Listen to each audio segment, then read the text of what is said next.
មួយរយៈនេះហ่าមានអារម្មណ៍ថាខ្លួនឯងប្រែមែនទែនប្រែស្ទើរតែមិនគួរឲ្យជឿពីមុនពីកែវបានស្វឹងឥឡូវមកយួរម្នាក់ឯងដើរភិល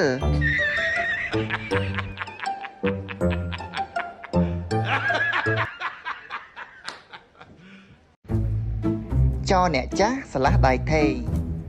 បានប្រពន្ធក្មេងច្រើនតែស៊ីមីមុននឹងរកប្រពន្ធថ្មី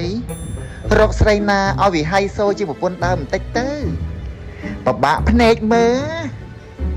ហើយញ៉ាំតមីអញ្ចឹងស្អិតពោះវៀនងាប់ហើយប្រយ័ត្នឈឺចូលពេទ្យណាប្រពន្ធដើមបារម្ភ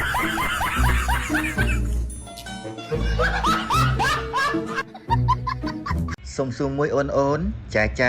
ម៉ាយនឹងកំមុំចាតើចូលចិត្តប្រុសបែបណាក្នុងក្តីស្រមៃប្រុសចរិតចាស់ទុំមិនចេះរញ៉េរញ៉ៃជាមួយស្រីផ្សេងកម្ពស់1.75 ម៉ែត្រឡើងមានណត់បើអត់មានទេចេញឲ្យឆ្ងាយកុំមកលេងសើចខ្ញុំអត់មានពេលទេខ្ញុំអាយុច្រើនហើយខ្ញុំចង់បានមនុស្សច្បាស់លាស់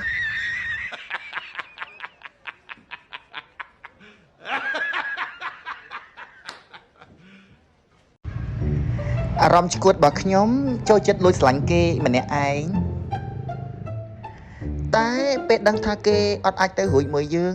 ក៏លួចកាត់ចិត្តពីគេវិញស្ងាត់